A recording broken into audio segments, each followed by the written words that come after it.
trocar textos escritos, textos falados. O que a gente imaginar, a gente consegue hoje trocar com a pessoa que está do outro lado. Agora, existe um fenômeno muito interessante desse mundo digital que vivemos, que chama-se a lacuna de capital social. Então, o que acontece? As pessoas hoje, elas ficam muito menos tempo nos seus empregos, elas mudam muito mais emprego, elas mudam mais de vizinhança, elas mudam mais de relacionamento, elas casam e descasam com mais frequência e elas buscam refúgio em determinados grupos na web. Então, por exemplo, eu sou fã de escalar no Everest. Faço parte de um grupo pessoas da comunidade que troca informações a respeito do Monte Everest. E passo a viver aquilo com bastante intensidade. Algumas vezes isso tem até um quê de utópico. Às vezes a pessoa almeja participar daquela situação Everest, ainda não vive aquilo, mas vê aquilo como um sonho, como algo a se conquistar, de uma forma utópica. Eu acredito que às vezes essa relação à distância é legítima, mas às vezes será que a pessoa não está construindo uma figura como ela imagina do outro lado ou se projetando para outra como um ideal que nem sempre é tão real assim? Você entende que é difícil manter um relacionamento à distância por muito tempo? Eu acredito que a tecnologia ela é um meio para isso. Um meio. Mas... E não é um fim. Não é o fim. Ela não é capaz de suprir outras necessidades no relacionamento. Bacana. Professor Baliano, o que o senhor pensa sobre essa coisa à distância? Eu converso à distância, eu mando beijinho à distância, eu namoro à distância. E daí? Até quando? Até onde que vai isso? Esse distanciamento, né? A não proximidade do ego, de um com o outro ego, possibilita grandes confissões verbais, possibilita grandes explanações verbais, mas o contato, o cheiro da outra pessoa, o perfume que ela porta, o alto relevo que se tem perante outra pessoa é bem diferenciado. Então cria também um tipo de platonismo literário, assim, um platonismo visual que se coloca à distância pela câmera. Eu acho que enquanto a pessoa não quer se aprofundar demais no relacionamento carne a carne, que dá mais dificuldade, que ela quer neutralizar certos problemas que ela pode portar de berço, é útil. Só que às vezes pode cair tudo na desilusão ao contato com a realidade, né? Porque a realidade é bem diferenciada do que os meios de comunicação possibilitam. Porque tem uma série de estratagemas e depois quando você posta a imagem, você colocar um escrito que mais ou menos assim te coloca em alto nível e às vezes aquilo é só uma ideologia, é um fetiche ideológico que você constrói com a imagem.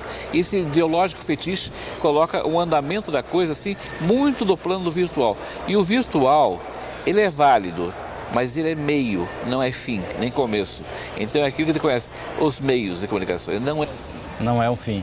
Ou ele pode acabar nele o próprio relacionamento, porque se chegar no fim mesmo, não tem nada de concreto que realmente interessa. Pode ser um meio e um fim, né? E um fim junto. Bacana, eu tenho uma informação aqui que a Sheila mesmo nos trouxe aqui, de uma pesquisa feita por um fabricante de softwares de segurança para computadores.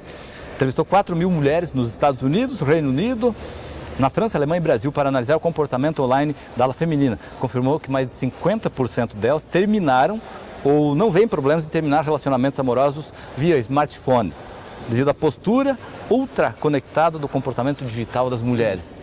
Ou seja, Sheila, ainda falta, como o professor falou, o cheiro, o contato, o tato no dia a dia. O relacionamento, você entende que ele não se mantém por muito tempo se for somente virtual? Eu acredito que ele não se mantém. Essas pessoas que terminam um relacionamento assim tão rápido, sem esse contato, são relacionamentos que elas acabam conhecendo essas pessoas pela rede e daqui a pouco conhece outras, descartam também virtualmente, vão se relacionando com outras e outras pessoas, e é isso que hoje dizem que está acontecendo muito, né? As pessoas em busca dessa eterna felicidade, os relacionamentos vão sendo descartáveis, elas ficam na frente, muitas pessoas ficam na frente de um computador se relacionando, mas tem que ter o relacionamento para dar certo, tem que ter aquilo de pele, de toque, do olho no olho, a paixão. Verdade, e é possível fidelidade nesse meio virtual? Eu sou fiel somente àquela pessoa com a qual me relaciono pela internet? Porque ali o universo está aberto. Exatamente, eu não acredito. Não há fidelidade. Talvez seja fidelidade durante a semana que dure o relacionamento, na outra semana já tem outro relacionamento, né?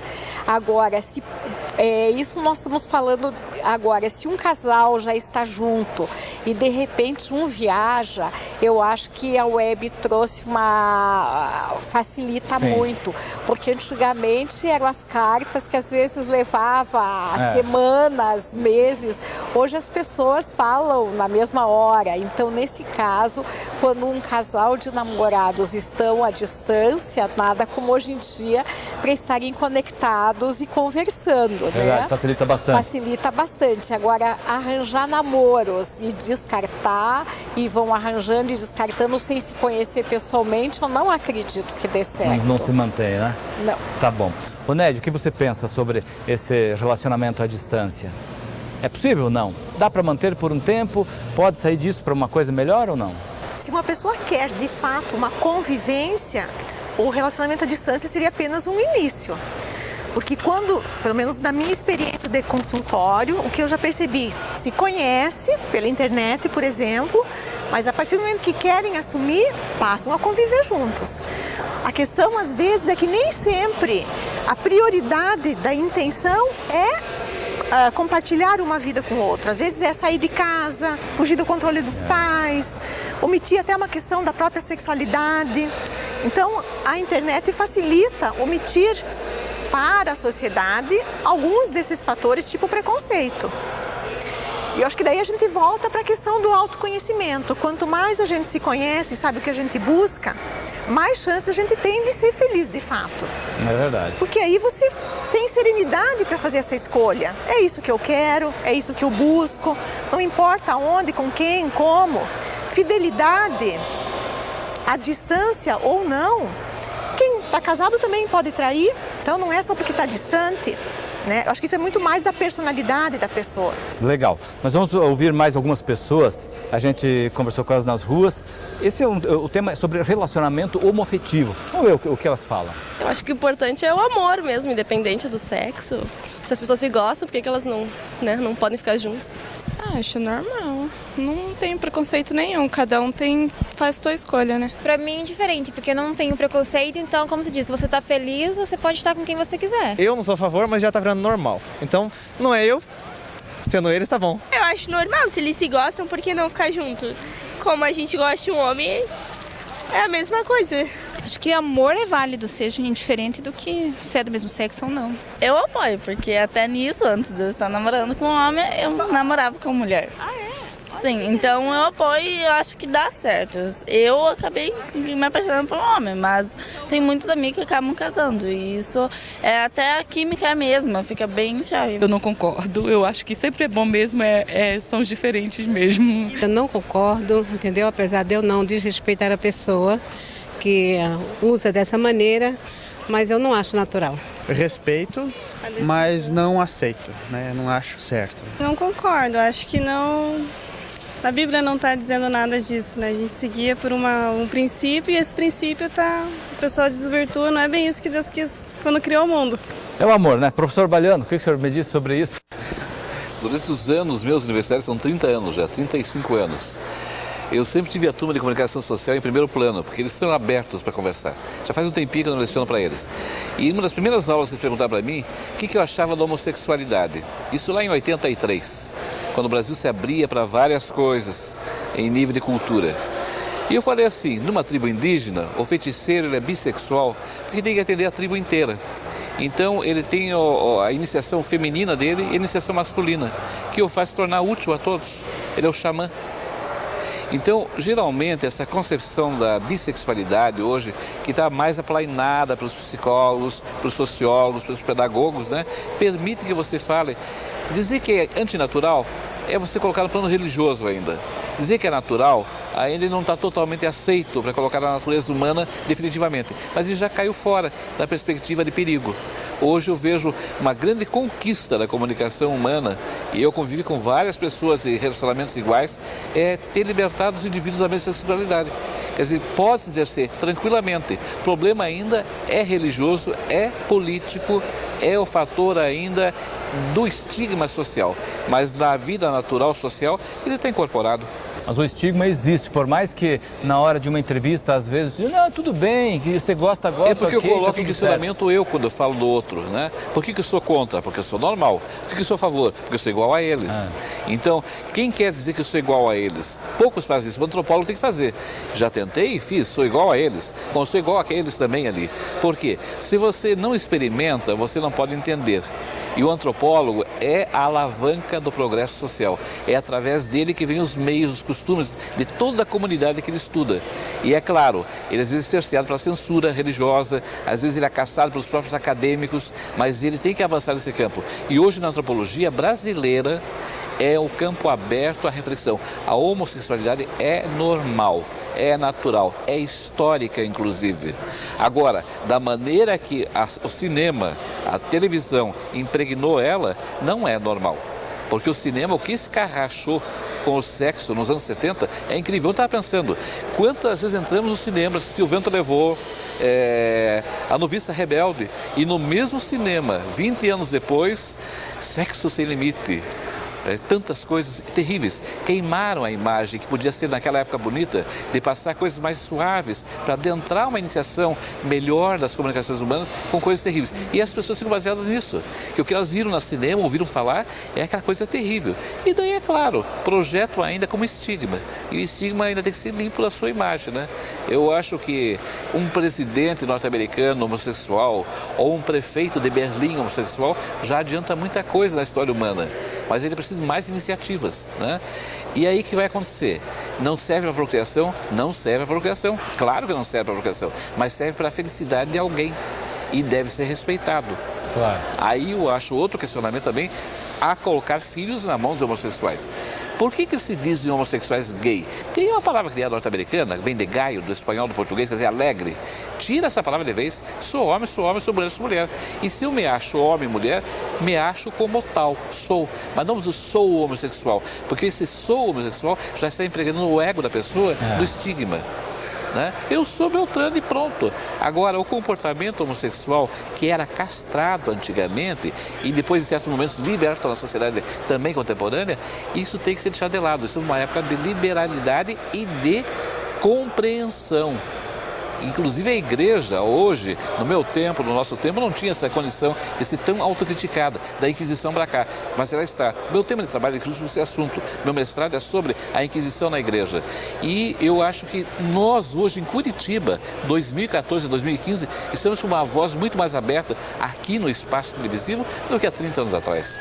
E isso já é uma conquista. Interessante. Nós temos mais algumas pessoas que foram ouvidas agora sobre o relacionamento entre pessoas de idades diferentes. Uma jovem com um senhor de uma certa idade ou o contrário. Vamos ouvir o que as pessoas falaram nas ruas. Muito certo, eu acho melhor até. Eu acho que dá certo. Dá certo sim. Às vezes o mais novo procura um mais velho justamente por confiança. É uma experiência, já sabe o que quer da vida, essas coisas. Olha, pode até ajudar, mas vai ter muitos problemas. E talvez até, quem sabe, não vai por muito tempo, porque é difícil, né? Isso vai da cabeça da mais nova, que tem que ter um pensamento mais avançado também, né? Porque às vezes, por faixa de idade, uma quer curtir um pouco mais, quer sair e acaba estragando um pouco. Vai chegar uma hora que vai faltar paciência ou uma hora em que você vai querer um pouco mais de ousadia e outra pessoa não vai ter para dar. Dependendo mais de 10 anos de diferença...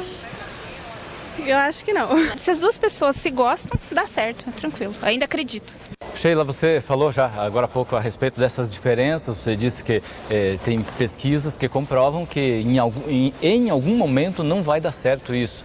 E essa questão de idade especificamente, você acredita que é como a questão financeira, por exemplo, as diferenças sociais? Quando as idades são muito diferentes, eu acredito. Né? Às vezes tem pessoas que ficam brabas que a gente não cadastra. Que a gente diz, olha, não vou te cadastrar, como outro dia desses veio uma pessoa, né, um homem de 70 anos que queria moça até 25.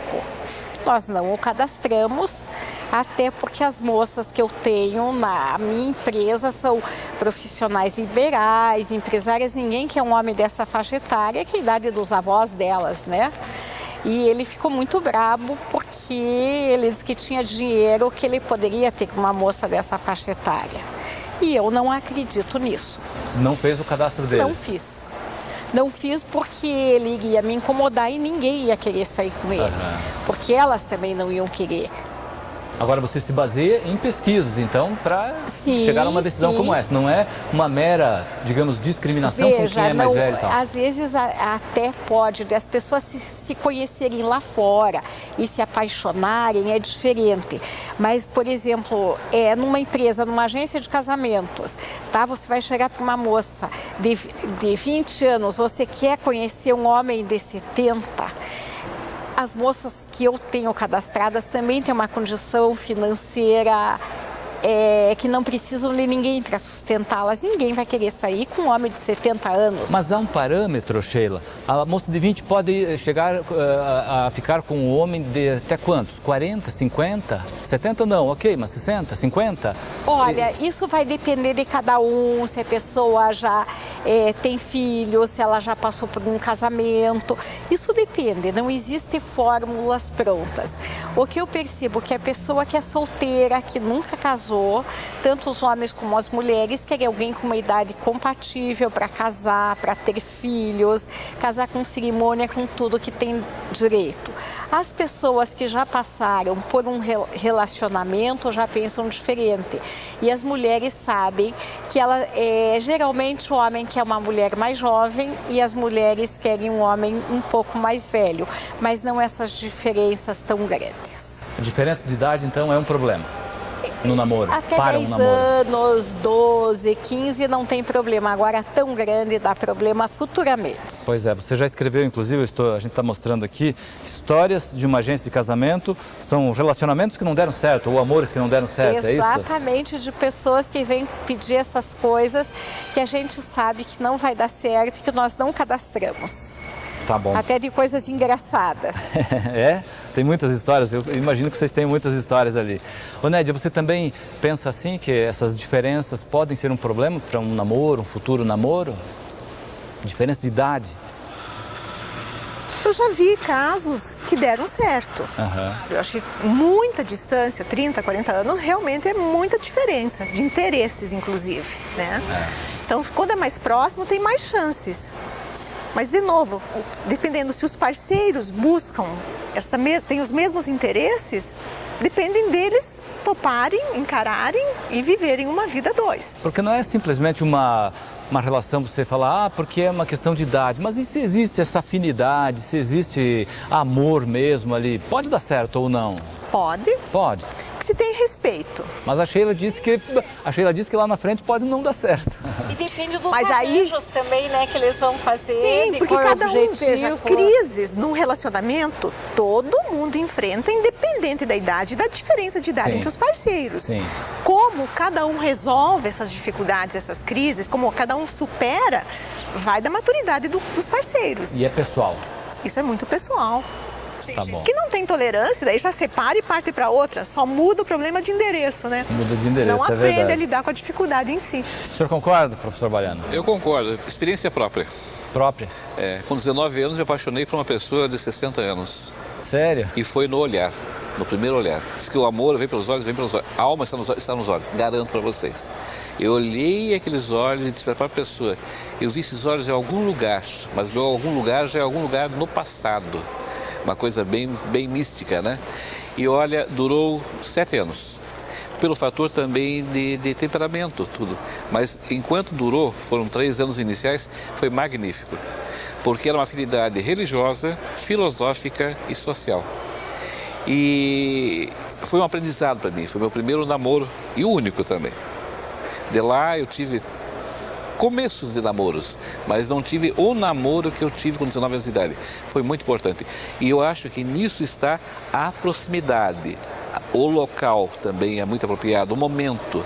Acontece amor à primeira vista, acontece. Amor de diversidade, acontece. Isso está nos livros, está na realidade, está na realidade. lá na sua agência, é claro, as moças, elas têm vontade de casar, ter filhos, né? E a idade avançada já é possibilidade cada vez mais restrita esse tipo de acontecimento, né? Então é justo que elas tenham optado por esse tipo de opção. Mas no meu caso não tinha a necessidade de procriação, era a questão de estar junto, de compartilhar ideias, místico, quase místico assim. Foi muito importante na minha vida, inclusive profissional. O senhor acredita, portanto, que pode dar certo? Acredito mesmo, e tenho vários casos de memória, mas não me é permitido contar todos. Muito bom. Daniel, você também acredita que pode dar certo ou você acredita que em algum momento vai dar errado? Olha, acredito que a chance de em algum momento ter um problema é um pouco maior, mas para por aí. Como a gente estava falando há pouco, tem tantos pequenos detalhes que podem encantar uma pessoa, ou detalhes muito importantes como o olhar, que o professor falou agora há pouco, que eu não acredito numa generalização. Acho que a pessoa pode enfrentar mais dificuldades, mas se o amor é verdadeiro, acredito que tudo pode dar certo. Muito bom. Então tá certo. Eu quero agradecer muito a presença de vocês aqui, o Daniel Fila, que é um especialista em redes sociais, publicitário, falando sobre o namoro. Você já disse, não é bem sua área, mas você falou muito bem. Obrigado. Agradeço a oportunidade, agradeço aos colegas também. Obrigado. Professor Baliana, Carlos Alberto Baliana, antropólogo, professor da Universidade Federal do Paraná. Obrigado pela sua presença aqui com a gente. Também. Tá? Que já fez muitos casamentos aqui, a Sheila, empresária que fez aqui, são 1.985 uniões, é isso? Muitos casamentos. A Sheila Higler, então, é dona da agência Par Ideal. Muito obrigado pela sua presença aqui com a gente. Eu é que agradeço, obrigada. Pela sua troca de informações aqui com a gente, tá? E a psicóloga Onédia Viotti. Obrigado pela sua presença aqui com a gente, pelo bate-papo aqui, tá bom? Muito obrigado a todos vocês. E obrigado a você que esteve com a gente. Até uma próxima.